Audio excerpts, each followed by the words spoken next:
Good morning students and friend. आप सभी का ज्योग्राफी क्लासेस ऑल एग्ज़ाम में स्वागत है। पिछली क्लास में मैंने आपको बताया था भारत के संदर्भ में, भारत की भूवैज्ञानिक संरचना के संदर्भ में, जिन छात्रों ने अभी तक वो पार्ट 1 नहीं देखा है तो ज़रूर उसको देख लें ताकि आपको ये वीडियो समझ में आए। इसको हमने जहाँ से समाप्त किया था पहला वीडियो, वहीं से प्रारंभ करते हैं। हम यहाँ ये बताया था कि इसको 3 भागों में बृहद भागों में विभक्त कर दिया था। तीनों में भिन्नता देखने को मिल रही है, क्योंकि ये जो क्षेत्र है आपका, ये एक पर्वतीय क्षेत्र है। हिमालय नवीन मोड़दार पर्वतों से निर्मित है, जिसमें अवसादी शैलों की अधिकता पाई जाती है। और ये एक क्षेत्र पठारी क्षेत्र है, दृढ़ भूखंड क्षेत्र है, जहाँ पे ग्रेनाइट नीस जैसी शैलें पाई जाती है। ज्वालामुखी द्वारा निर्मित लावा से निर्मित क्षेत्र है एक, और ये एक पठारी क्षेत्र है। और तीसरा क्षेत्र आपका ये मैदानी क्षेत्र पड़ जाता है। तो सतलज, गंगा, ब्रह्मपुत्र नदियों के द्वारा लाए गए अवसादों के निक्षेपण से इस मैदान का निर्माण होता है, जहाँ कॉप मिट्टी की अधिकता पाई जाती है, जो एक उपजाऊ मिट्टी है। ठीक है ना। इसका निर्माण इन्हीं 2 भूभागों के अपर्दित पदार्थों से इस भाग का निर्माण होता है। ये सबसे बाद में, यानी पहले इसका निर्माण, फिर इसका निर्माण, फिर इसका निर्माण, यानी भिन्न भिन्न समयों में भिन्न भिन्न शैलों के द्वारा ये विभिन्न स्थलाकृतियों का निर्माण होता है। ठीक है। तो इन भिन्न भिन्न समयों में किन किन समयों में कौन कौन से भूभाग का निर्माण कब हुआ, तो आइए उसके विषय में भी जानकारी हम आपको बताते हैं कि भारत की चट्टानों का वर्गीकरण, भारत की जो संरचना है उसका वर्गीकरण किया गया है। यहाँ पे विभिन्न कालों और समयों में, अवधियों में, युगों में इन भारत की संरचना का निर्माण हुआ है। तो भारत की जो संरचना का निर्माण हुआ है, इसके 4 महाकल्प बहुत ही महत्वपूर्ण हैं।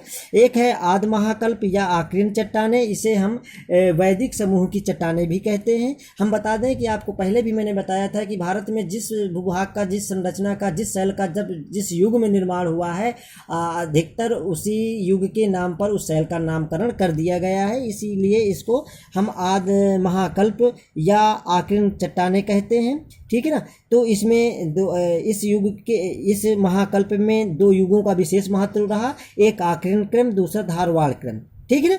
तो तीसरा आ जाता है, दूसरा नंबर आ जाता है पुराण महाकल्प। पुराण महाकल्प की चट्टानें, जिनमें 2 समूह जो है बहुत ही महत्वपूर्ण है, एक कुड़प्पा क्रम की चट्टानें और एक विंध्यन क्रम, कुड़प्पा और विंध्यन क्रम। ठीक है। द्रविड़ियन महाकल्प के समय में इस समय जो है द्रविड़ियन महाकल्प की चट्टानें का जो विकास हुआ है वो कैम्ब्रियन युग से लेकर के कार्बोनिफेरस युग तक हुआ है, यानी 5 युगों का विशेष महत्व रहा। कैम्ब्रियन युग, ऑर्डोविशियन, सिल्यूरियन और डिवोनियन और कार्बोनिफेरस। ठीक है ना। इसके बाद आर्य महाकल्प आ जाता है, चौथा नंबर लास्ट में आर्य महाकल्प में। इसमें भी जो जिन समूहों की चट्टानों का निर्माण हुआ है उसमें गोंडवाना क्रम समूह, दक्कन ट्रैप और टर्सरी क्रम और प्लीस्टोसीन क्रम का निर्माण हुआ। कब? आर्य महाकल्प में। ठीक है ना। तो इस प्रकार से भारत की जो भूगर्भिक संरचना है तो उसका निर्माण इस तरह का आज वर्तमान स्वरूप में देखने को मिलता है, जिसमें विभिन्न महाकल्पों का विशेष योगदान रहा है। ठीक है ना। तो जो वैदिक समूह है या जो सबसे आदि महाकल्प है, सबसे प्राचीन महाकल्प है, इसका निर्माण जो है पृथ्वी की उत्पत्ति के समय में ही इन चट्टानों का निर्माण हुआ था। इस समय जीवन की उत्पत्ति नहीं हुई थी, इसलिए ये चट्टानें जो है जीव रहित है। ठीक है ना। और ये जीव रहित, इसमें जीवन नहीं पाया जाता है ना। और इस समय व्यापक मात्रा में भ्रंशन और बलन हुआ। ठीक है। क्योंकि इस समय पृथ्वी की उत्पत्ति की नवीन समय थी और यहाँ पे ऊपर का भूभाग ठोस ठंडा होकर ठोस हो गया था, लेकिन नीचे अभी बहुत अत्यधिक मात्रा में गर्मी थी, जिस कारण से अत्यधिक भ्रंशन और बलन हुआ इस भूभाग में। ठीक है ना। आक्रीन समूह की चट्टानों का विशेष महत्वपूर्ण रहा है, क्योंकि 2 भागों में वैदिक समूह की चट्टानों को वर्गीकृत किया गया था, एक आक्रीन और एक धारवाड़। तो जो आक्रीन क्रम की चट्टानें हैं, जैसा कि चित्र में आप देख सकते हैं, पहले सबसे आक्रीन क्रम, ये देखिए आक्रीन क्रम की चट्टानें किन किन क्षेत्रों में पाई जाती हैं। जो ये आप देख रहे हैं, ये सिर्फ आक्रीन क्रम की चट्टानें हैं, यानी भारत के प्रायद्वीप भारत में इन क्षेत्रों का निर्माण हुआ था आक्रीन क्रम की चट्टानों के अंतर्गत। ठीक है ना। तो इसे अगर देखा जाए तो इसमें इसका विस्तार जो है लगभग 1.87 लाख वर्ग किलोमीटर क्षेत्र पर है। ठीक है ना।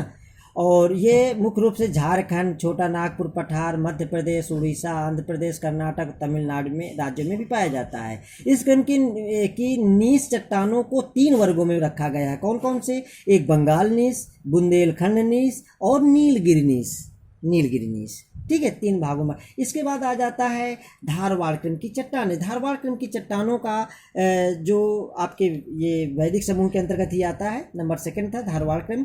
और ये धारवाड़ क्रम का निर्माण जो शैलों का हुआ है वो इन्हीं जहाँ आक्रीन क्रम की चट्टानों का हुआ था उन्हीं के आसपास, यानी आक्रीन क्रम की चट्टानों के जो टूट फूट जाने से निर्माण इस स्थलाकृति का हुआ है उसे धारवाड़ क्रम की चट्टानों के अंतर्गत रखा गया है। ठीक है ना। और इसका आर्थिक महत्व बहुत है। ठीक है, ये चट्टानें जो हैं आपके कर्नाटक, झारखंड, मध्य प्रदेश, महाराष्ट्र और अरावली क्षेत्रों में पाया जाता है। कुछ इस प्रकार की चट्टानों का निर्माण बहिर्प्रायद्वीप में भी हुआ है। बहिर्प्रायद्वीप का मतलब होता है प्रायद्वीपीय भारत के बाहर, यानी हिमालय क्षेत्र में भी इसका निर्माण देखने को मिलता है। ठीक है ना। इसके बाद इसका आर्थिक महत्व हमने बताया था कि बहुत ही ज़्यादा है। ठीक है, इन चट्टानों से हमें सोना, तांबा, जस्ता, लोहा, टंगस्टन, क्रोमियम, मैग्नीज आदि महत्वपूर्ण धात्विक खनिज पाए जाते हैं। ठीक है ना। ये कभी कभी क्वेश्चन पूछा जाता है कि निम्नलिखित चट्टानों में से कौन सी चट्टान या कौन सी शैल समूह धात्विक खनिजों का भंडार है, तो ये इसके अंतर्गत धारवाड़ शैलें आ जाती है। धात्विक खनिज सबसे अधिक इन्हीं क्रम की शैलों में पाया जाता है। फिर नंबर दूसरा आ जाता है, कल्प आ जाता है पुराण महाकल्प। पुराण महाकल्प को भी 2 भागों में विभाजित किया गया था। ठीक है ना।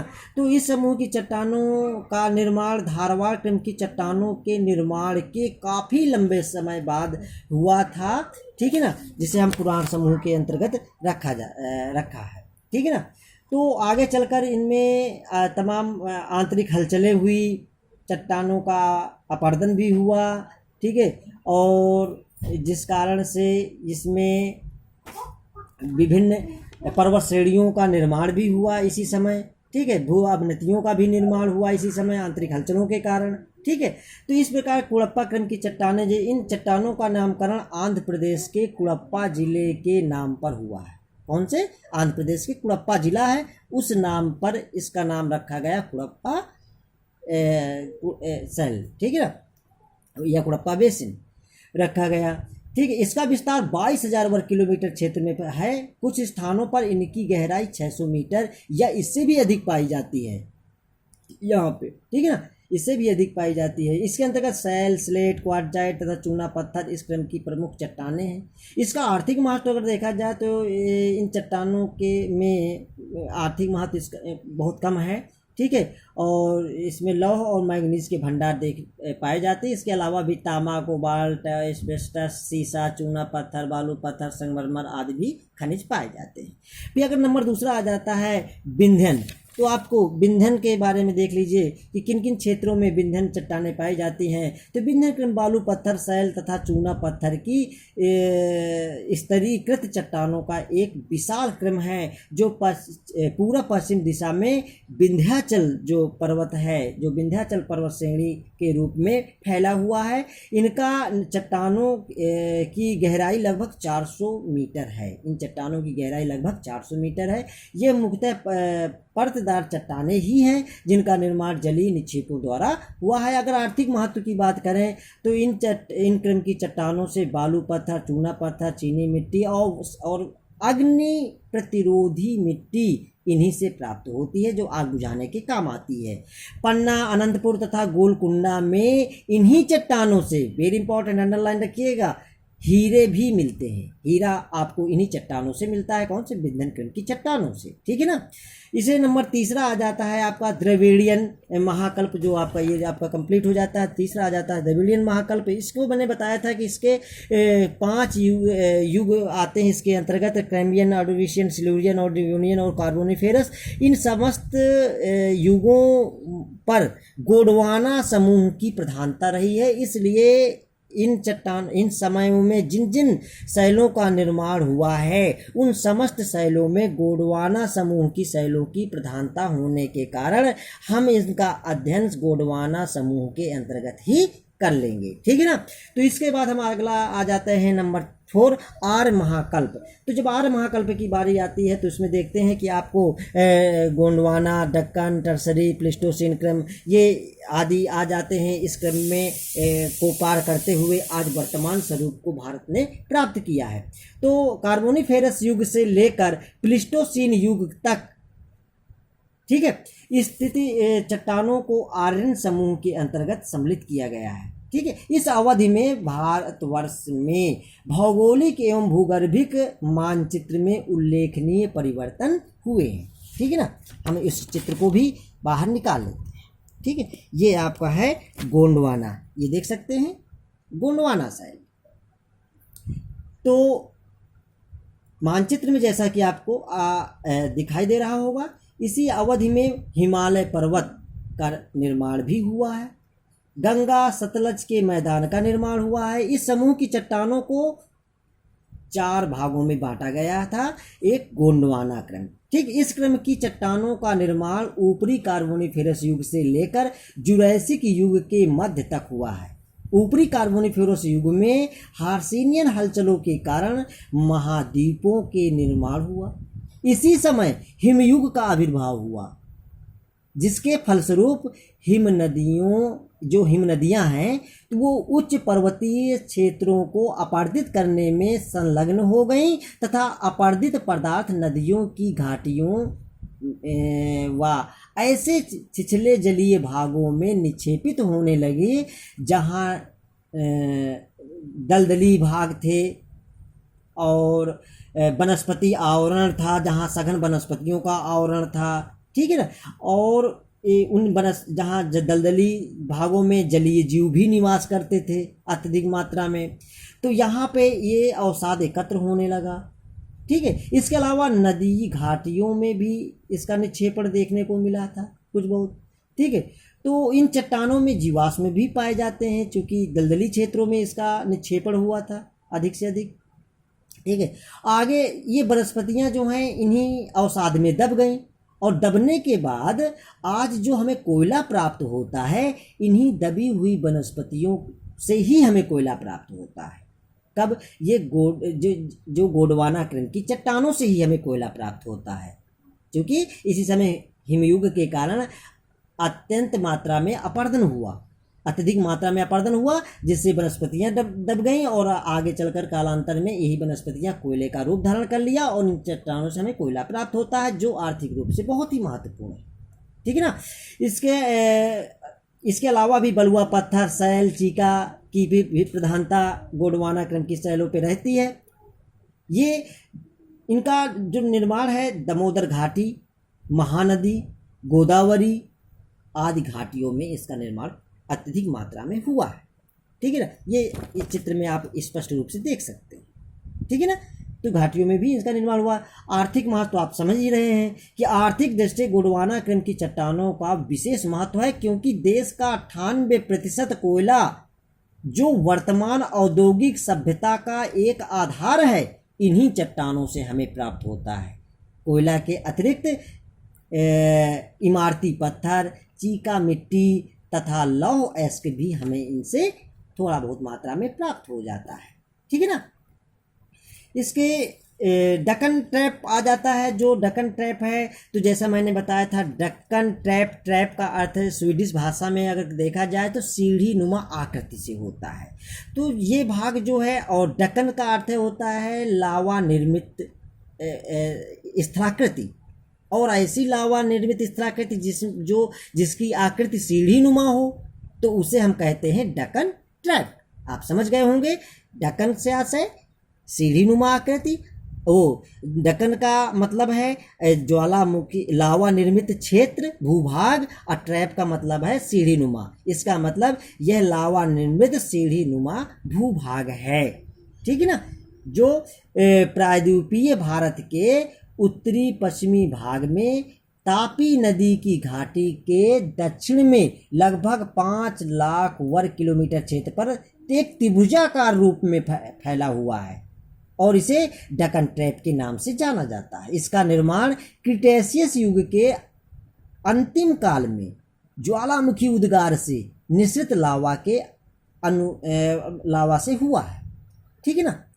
और ये जो इसका क्षेत्र है तो आप देख ही रहे हैं मानचित्र में कि गुजरात, महाराष्ट्र और मध्य प्रदेश, उत्तरी कर्नाटक तथा आंध्र प्रदेश के राजमुंद्री क्षेत्रों में प्राप्त होता है।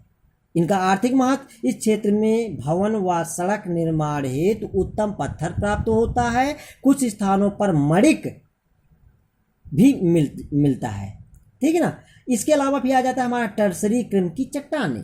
टर्सरी क्रम इसी का तीसरा भाग है, ठीक है। तो टर्सरी क्रम में इन इयोसीन से लेकर प्लायोसीन युग तक का समय टर्सरी कल्प कहलाता है। भारत के भौतिक इतिहास में इस काल का विशेष महत्व है। हम इसका चित्र है, हाँ है, टर्सरी युग का भी चित्र यहाँ पे आप देख सकते हैं कि किन किन क्षेत्रों में इसका प्रभाव देख रहे हैं। तो आप देख रहे हैं कि ये प्रायद्वीप भारत के में इसका प्रभाव इस शैलों का कम है, लेकिन हिमालयी क्षेत्रों में इसका प्रभाव ज़्यादा है, ठीक है ना।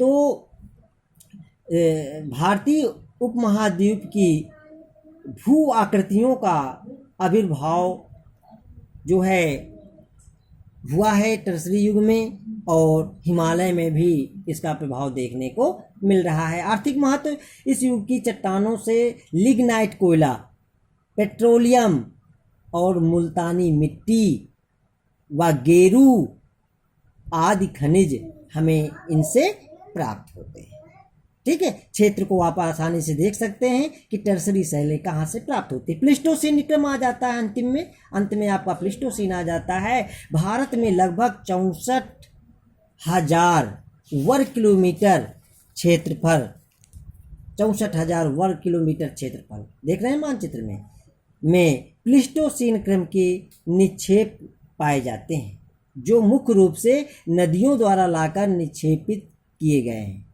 इस क्रम के अंतर्गत देश के कुछ भागों में हिमानीकृत, झीलीय तथा वायुकृत निक्षेप भी पाए जाते हैं। ये आपका होगा। कुल मिलाकर कहा जा सकता है कि भारत का प्रायद्वीपीय पठारी प्रदेश, जो प्राचीनतम काल के चट्टानों से लेकर नूतन युग की चट्टानों द्वारा निर्मित है, एक अत्यंत जटिल भूगर्भिक संरचना वाला प्रदेश है तथा इसी के इर्द गिर्द देश के अन्य भौतिक प्रदेशों का विकास भी हुआ है और उनका निर्माण हुआ है। आशा है कि आपको ये भूवैज्ञानिक संरचना समझ में आई हुई होगी। इसे किताबों से और ये मेरे वीडियो के द्वारा सहारा लीजिए और किताबों से और अच्छे से अध्ययन करके इसका विस्तार पूर्वक आप जरूर पढ़ें। प्रतियोगी परीक्षाओं में और कुछ एमए फाइनल के जो छात्र हैं उनके लिए ये जो वीडियो है बहुत ही महत्वपूर्ण है, समझने में बहुत आसान होगा आपको पढ़ाई में, इसलिए आप इसमें पहला और दूसरा दोनों वीडियो जरूर देखें। Thank you.